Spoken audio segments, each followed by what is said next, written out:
귀엽고 앙증맞은 소형견, 늠름하고 든든한 중대형견. 크기는 달라도 공통점이 있습니다. 화나면 문다는 점입니다. 이 개물림 사고가 빈발하면서 우리 사회가 시끄럽습니다. 견종과 덩치 구분 없이 일어나고 이 개물림 사고에 따르는 평균 의료비는 무려 165만 원에 달한다고 합니다. 반려동물 인구 1,500만 시대, 그 해법을 함께 고민해 주실 분 모셨습니다. 김성호 한국성서대 사회복지학과 교수 나오셨습니다. 네, 교수님 어서 오십시오. 안녕하세요. 자, 예전에는 아이들한테 낯선 사람 조심해라, 네. 차 조심해라. 네. 요즘은 개 조심해라. 그러게요. 불조심도 해야 되고 조심할 게 너무 많아졌습니다. 어떻게 하다가 이런 개물림 사고가 자꾸 발생하게 된 걸까요? 그러게요. 일단은 개의 숫자가 많아졌기 때문에 그에 따라서 개물림 사고도 많아졌다고 볼 수 있는데 말씀하신 것처럼 개가 사람을 문 게 뉴스가 되는 세상이 돼서 네. 더 그게 좀 자극적으로 보도가 되고 많이 인식이 되는 것 같아요. 단순히 이 개 숫자 그리고 네. 이 반려동물을 키우는 인구가 늘어서만 그럴까요? 혹시 개가 요즘 사람처럼 이렇게 스트레스 받아서 공격 성향이 강해졌다거나 우리가 모르는 좀 다른 이유는 없습니까? 그럴 수도 있겠죠. 특히 이제 거리를 다니는 개들은 옛날에는 뭐 바둑이가 동네에 있었지만 그 개들이 거리에 살기가 척박해지고 어려워지니까 생존을 네. 하던 과정에서 어떤 그 야생성이나 공격성을 습득할 수도 있고요. 특히 가정에서는 예쁜 개를 귀여워하고 하는 것도 좋지만 개들이 습성을 잘 모를 때 예. 개들이 스트레스 받고 위협을 처했을 때에 처하는 신호를 무시하면 그 개물림으로 이어질 수가 있습니다. 결국은 이제 견주의 그 관리와 인식, 교육 이런 게 중요하다는 그런 네, 말씀이시죠? 기본적으로는 견주의 책임감이나 어떤 인식 태도가 되게 네. 중요하겠죠. 그 개물림 사고 지금 현황을 보면요. 네. 한 해 평균 한 2,000건 정도? 네. 이거 환산하면 하루 평균 한 6명 이상이 네. 개에 물린다는 네. 얘기인데 주로 중대형견에 의한 피해가 많다고 봐야 됩니까? 실제적으로는 모든 견종에 있어서 개 종류나 크기에 관계없이 개물림 사고는 네. 일어나는데요. 중대형 견이 물면은 사고에 그 예. 데미지, 이 사고로 인한 어떤 상처가 더 크겠죠. 그래서 네. 중대형 견은 더 조심해야 될 필요가 있습니다. 특히 조심해야 될 거, 뭐 맹견 5종 뭐 이런 네. 얘기도 하는데 어떤 개들이에요? 우리나라 5개 종 견종을 지금 나왔는데요. 종을 이제 법적으로 5대 맹견으로 네. 정하고 또 이 개들의 혼종까지 정하고 있습니다. 하지만 이제 그 브리드 견종에 의해서 예.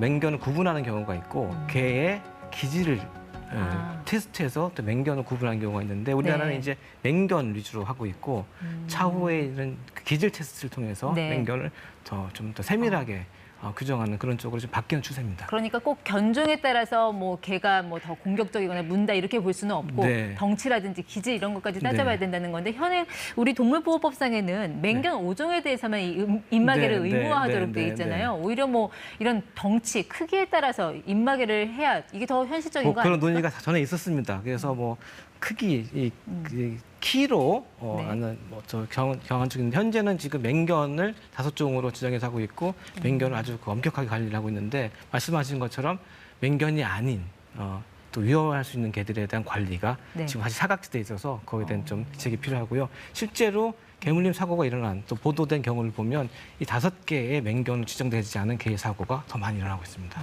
이런 맹견들이요 사람을 이제 공격하려고 할 때 네. 우리한테 보내는 시그널 같은 게 있습니까? 네, 그걸 네. 알아야 피할 수가 있습니다. 네. 일단 가정에서 키우는 뭐 조그만 개들은 이제 뭐 짖거나 싫어하는 표정, 뭐 이렇게 스트레스 받는 표정을 내는데 우리가 길에서나 산에서 좀 덩치 큰 개를 만났을 때 조심해야 되는 부분들은 개가 좀 납작 엎드려서 네. 으르렁거린다든지 이를 보인다든지 네.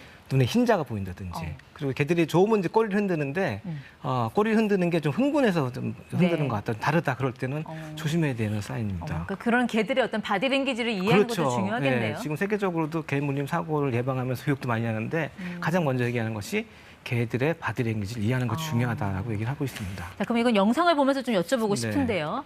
자, 만약에 이제 개가 나를 막 따라오는 경우 있잖아요. 네. 지금 화면에 나가고 있는데 저렇게 개가 따라오면 네. 저 순간에 나는 어떻게 해야 됩니까? 저 그림에 보듯이 지금 피하시는 분이 등을 보이고 뛰어가고 있지 않습니까? 저거는 개를 쫓아오라고 하는 거랑 마찬가지입니다.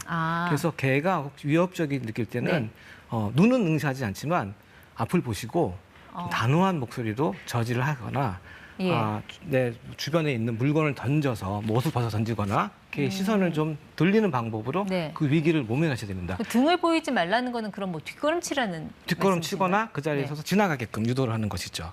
어. 개는 본능적으로 상대방이 나에 대해서 겁을 먹었는지 예. 오히려 내가 저 상대방이 위협적인지를 알아차집니다. 그래서 단호하게 대처하는 게 되게 중요합니다. 아까 좀 단호한 저음의 목소리라고 네, 말씀하셨는데 맞습니다. 좀 한번 실제로 그래요? 해봐 저는 뭐 주실래요? 당한 적은 네. 없지만 만약에 그런 상황이면 예? 거기서 저리 가 이런 거죠. 막 무서워 이렇게 하면서 좀 호들갑, 흔히 말하는 호들갑을 떨거나 놀라는 척을 하면 놀라는 표정을 보이면 네. 개들이 좀 무시하고 어. 공격적인 대상으로 여길 수가 있습니다. 일단 그 개를 마주쳤을 때는 좀 사나운 개를 마주쳤을 네. 때는 그 자리에 그냥 멈춰 있는 게 가장 좋고 멈춰 있고 움직여야 한다면 뒷걸음질. 아니면 지나가게끔 하거나, 지나가게끔 하거나. 아니면 이제 주변에 뭐 네. 벤치가 있거나 피할 데가 있으면 빨리 피하는 게 낫겠죠. 네. 알겠습니다. 하지만 이제 등을 보이고 도망가는 것은 예. 가장 위험한 행동입니다. 근데 가장 최근의 사례로 이제 울산에서 초등학생 네. 어린이가 네, 개에게 네. 심각하게 공격을 당하는 네, 일이 네. 발생을 했었잖아요. 네. 그때 보면은 택배 기사가 네. 그 갖고 있던 그 손수레를 던져서 네, 네, 네. 개가 막 도망가게끔 네. 그렇게 유도를 했어요. 네. 지금 보시는 것처럼 큰 물건을 집어 네. 던졌는데 저런 행동은 적절합니까? 사실 이제 어린아이 또 약자들이 이렇게 물려서 이 공격을 당하고 있을 때 항상 적용되는 그 만병통치 같은 법은 없습니다만은 손을 집어넣어서 떼려고 하는 것도 별 효과가 없습니다. 더 위험할 수가 있고요. 저런 것처럼 물건을 던지거나 네.